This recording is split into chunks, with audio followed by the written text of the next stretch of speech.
Ever notice how some days the air just feels heavy, like you're wading through it? Yeah. And other days, it's so crisp, almost like you could crackle it with your fingers. Exactly.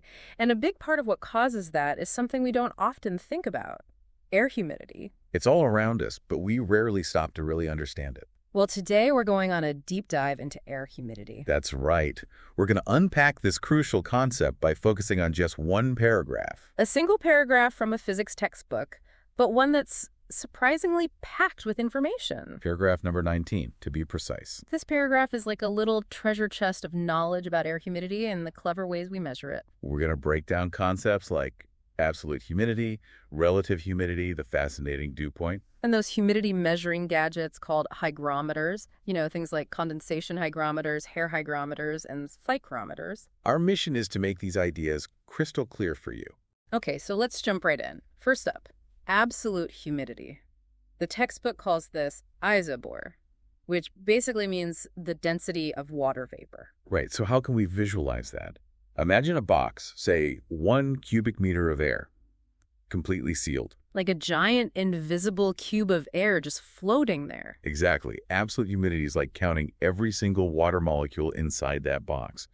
We measure it in grams of water vapor per cubic meter of air. So on a sweltering summer day when you walk outside and instantly feel sticky, that cubic meter of air around you is jam-packed with water molecules. High absolute humidity. But on a frigid, dry winter day, that same cubic meter would have way fewer of those water molecules. Low absolute humidity. So it's just the sheer amount of water in the air, regardless of temperature or anything else. Exactly. It's the pure water content. Yeah. But to understand how that feels and how the air behaves, we need to bring in relative humidity. Okay, relative humidity. The word relative implies a comparison, right? Absolutely. Remember our air-filled box? Well, relative humidity tells us how many water molecules are in that box compared to the maximum number it could possibly hold at that temperature. So it's not just about how much water is in there, but how much it could hold, like how full is the air. Precisely. Think of it like a sponge. Relative humidity tells us how soaked that sponge is. I like that.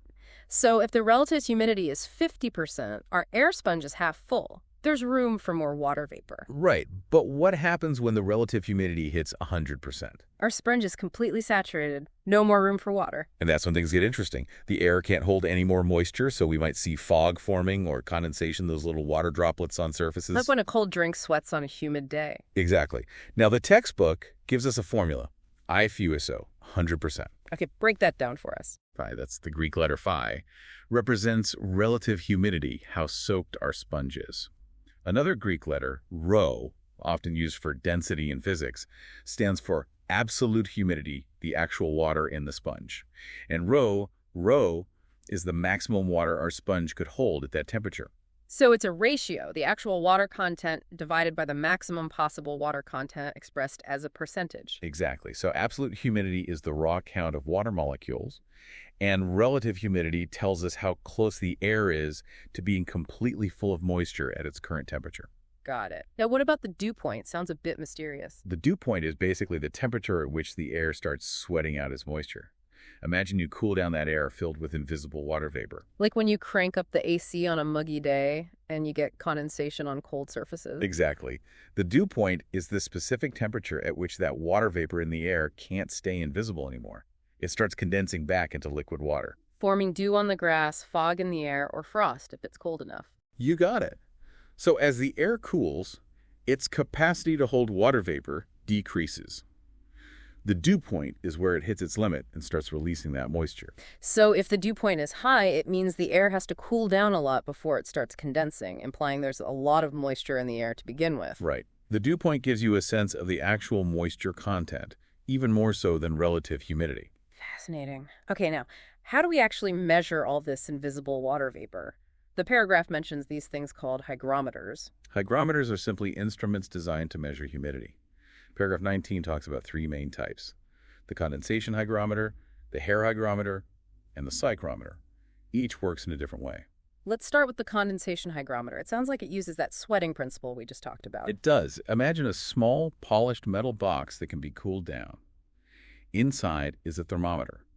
The hygrometer works by gradually cooling this box until tiny water droplets, dew, form on its surface. And the temperature at which those droplets first appear is the dew point. Exactly. The condensation hygrometer directly measures the dew point. And once you know the dew point, you can figure out the absolute humidity. Clever. It's like how condensation forms on a glass of iced tea on a humid day. The perfect example. Right. Now, the hair hygrometer uses a surprising material. Human hair.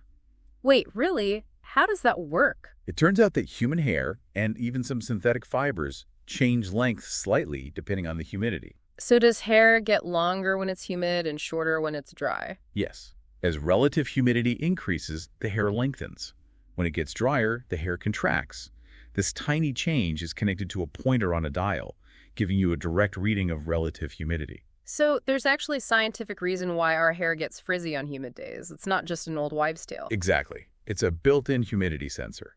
And the hair hygrometer is a more convenient way to measure relative humidity than the condensation hygrometer. Okay, what about the third type, the psychrometer? That sounds pretty high-tech. Actually, it's quite simple. A psychrometer uses two thermometers side by side.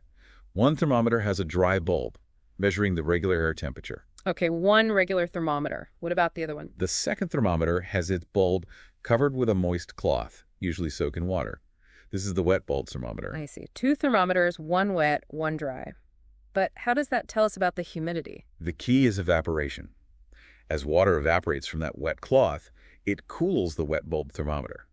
And the rate of evaporation depends on how much moisture is already in the air. I get it. Just like sweating cools our bodies, the drier the air, the faster the evaporation, and the cooler the wet bulb thermometer gets. Exactly. So the difference between the dry bulb and wet bulb temperatures, what we call the wet bulb depression, tells us about the relative humidity.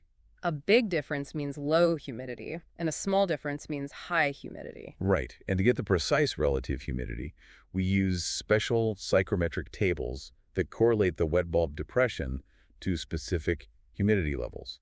It's like we're harnessing the power of evaporation to figure out how much moisture is already in the air. So cool. Now let's talk about why all this measuring is important. The paragraph highlights several key areas where understanding air humidity is crucial. Like weather forecasting, for example. You can't predict rain without knowing how much moisture is in the atmosphere. Absolutely. Meteorologists rely heavily on humidity measurements to make accurate predictions. What else did the paragraph mention? It also talked about controlling humidity in environments like greenhouses and storage facilities. Maintaining specific humidity levels is crucial for growing plants, preventing food spoilage, and preserving sensitive materials. So it's about more than just comfort. Exactly. The operation of some technical equipment can also be affected by humidity. I never thought about that. And the paragraph highlighted the role of humidity in preserving works of art and books. Fluctuations in humidity can damage delicate materials like paper and canvas. It's like slow, invisible erosion. A great analogy. And of course, humidity directly affects us. It impacts how well our sweat evaporates and how effectively our bodies can cool down. That's why we feel sticky and uncomfortable on humid days, even if the temperature isn't super high. Exactly. The air is already full of moisture, so our sweat can't evaporate as easily. The textbook mentioned that comfortable indoor humidity levels are between 40% and 60%. Maintaining that balance is important for our respiratory health and comfort.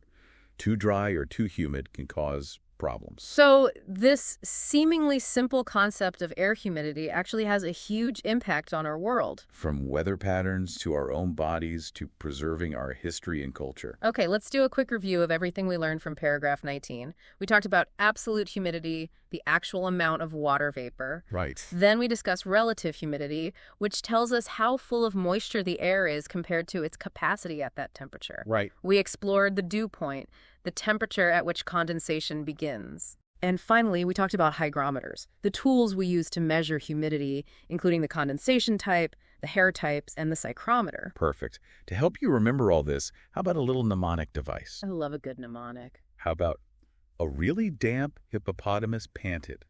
A really damp hippopotamus panted. I love it. A fair for absolute humidity, really for relative humidity. Damp for dew point, hippopotamus for hygrometers, and panted for psychrometer. That will definitely stick. It's amazing how much information is packed into just one paragraph. It really is. Yeah. Now, for a little something to ponder, think about different professions or activities that might be really sensitive to even small changes in humidity. Ooh, that's interesting. Like, what about a violin maker crafting a delicate instrument? or athletes pushing their limits in a marathon. Yeah. Even a baker trying to get a perfect rise on their bread. I see what you mean. What other everyday occurrences might be subtly influenced by the moisture in the air? It's something to think about. Right. Until next time, keep those curious minds working. Absolutely.